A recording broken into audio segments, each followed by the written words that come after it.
Ya, terima kasih Anda masih menyaksikan Gapai Kemuliaan Ramadan. Kita lanjutkan kembali pembahasan kita bersama Kiai Haji Muhammad Faiz. Kiai, sekarang kita akan membahas istilah tabaruk, Kiai. Nah, Oh, sebetulnya apa sih arti dari tabaruk ini, Kiai? iya.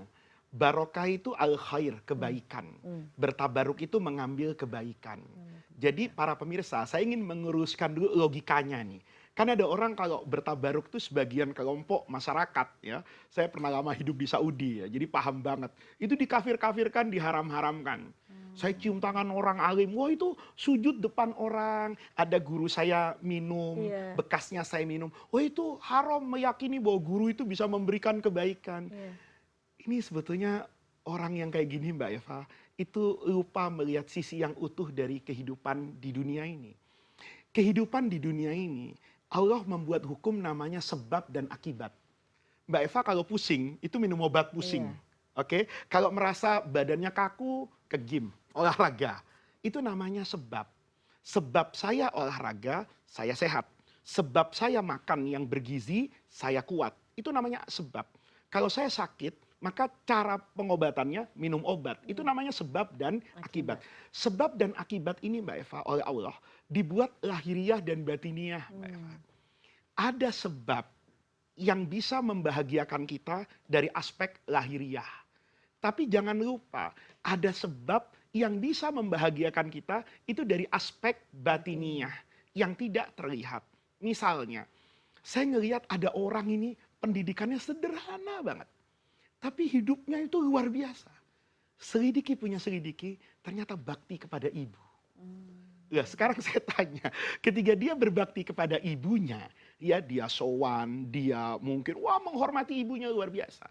Apa kemudian kita katakan dia syirik karena menjadikan ibunya sebagai kunci kebahagiaan? Enggak. Tapi Allah itu membangun hukum sebab akibat. Kalau kamu bisa bahagia sebab belajar, kalau kamu bisa bahagia sebab harta dan kaya, masa saya nggak bisa bahagia karena sebab mencium kedua tangan orang tua saya? Kenapa saya nggak bisa dengan cara itu? Nah, ini yang namanya tabaruk. Tabaruk. Nah, tabaruk itu sederhana Mbak Eva. Kalau kita ngaji, Hmm. semua ulama yang punya rekam jejak keilmuan, saya bisa, ya nggak boleh nantang-nantang ya bulan Ramadan ya. Ulama yang alim itu bertabaruk. Nih, Mbak Eva kan suka umroh nih, ya kan?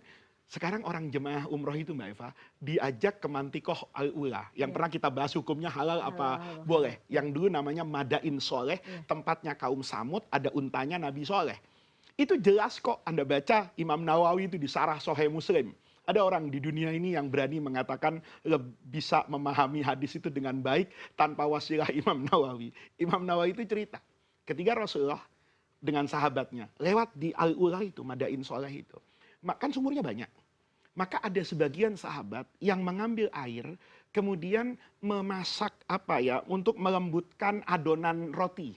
Kan untuk bang roti kan adonannya dilembutkan pakai air. Air. Atau kalau dulu orang tradisional jahiliyah masyarakat Arab dulu, rotinya kan keras. Iya. Supaya empuk tuh dicelupkan ke Air. air. Maka mereka ngambil dari air itu. Nah, yang sebagian yang satunya ngambil dari sumur yang satunya. Hmm. Apa yang terjadi? Mereka yang ngambil dari sumur yang sebelah sini, itu sama Nabi, nanti rotinya kasih sama kuda aja ya. Hmm. Airnya jangan diminum ya. Iya. Tapi yang dari sini, Nabi itu malah yastaksir, disuruh banyakin airnya. Gitu loh. Apa rahasianya? Ini dulu sumurnya orang yang tidak beriman dan tunduk kepada Nabi Soleh. Sementara ini adalah sumur di mana untanya Nabi Soleh itu sering minum dan menjadi bukti kemukjizatan. Apa kata Imam Nawawi mengomentari hadis ini? Hadis ini menjadi dalil bolehnya bertabarruk dengan sisa peninggalan orang-orang yang soleh.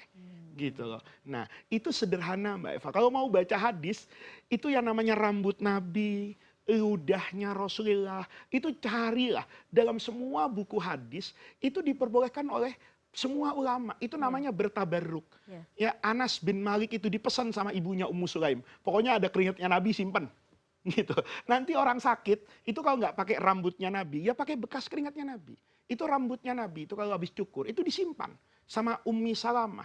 Nanti kalau ada orang sakit, Mbak Eva, rambut Nabi itu dikasih air, diminum. Ya, pertanyaan saya, kalau obat Iya. biasa bisa menyembuhkan, itu kan yang menyembuhkan Allah, Iya. bukan obatnya. Iya. Ya, kalau saya berkeyakinan setiap pusing minum paracetamol, kemudian paracetamol yang menyembuhkan saya kan musyrik juga. Iya. Karena saya bergantung kepada paracetamol bukan kepada Allah. Kalau saya kemudian mengatakan paracetamolnya yang sebab ikhtiar saya untuk sembuh. Kalau paracetamol bisa, masa rambut mulia Rasulullah nggak bisa?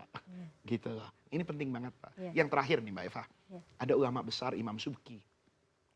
Ini kagum betul sama Imam Nawawi yang ngarang Riyadhus Shalihin di Damaskus. Imam Subki itu di Mesir. Maka dia satu hari itu ingin berguru kepada Imam Nawawi. Karena hebatnya Imam Abu Zakaria Yahya bin Sharaf An-Nawawi yang menulis Riyadhus Shalihin itu. Maka kemudian datang ke Damaskus. Ternyata udah meninggal.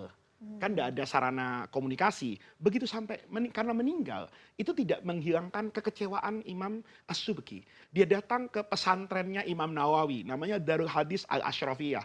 Itu di Damaskus. Ya, satu hari Mbak Eva ke Damaskus ya, bisa lihat sana. Di situ Imam Subki itu nanya, di mana sih tempat dulu Imam Nawawi ngajar? Duduknya itu di mana? Gitu. Disebut sama orang di sini, sholatnya di sini. Apa yang terjadi? Imam Subki itu meletakkan wajahnya di tempat di mana dulu Imam Nawawi pernah duduk di situ. Apa kata beliau? Wa fidaril hadisi latifu maknan. Di pesantren ini saya melihat aura yang berbeda. Ala bustin ini udah di hadapan saya. Asbu wa awi. Kalau saya harus merangkak seperti bayi, harus berguling-guling seperti kucing yang di atas pasir itu, akan saya kerjakan. Kenapa? Asaan amasa. Saya berharap ingin menyentuh bihurri wajhi, wajah saya ini, makanan satu tempat, masahu qadamun Nawawi, yang tempat itu pernah diinjak oleh Imam Nawawi. Karena kaki itu dulu berdiri kokoh untuk ilmu. Kaki itu berdiri kokoh untuk mencerahkan umat. Saya ambil keberkahannya. Itu tabaruk. Oke, baiklah Kiai. Baik, kita akan lanjutkan lagi Kiai, tapi kita harus break terlebih dahulu. Jangan kemana-mana, Gapai Kemuliaan akan segera kembali sesaat lagi.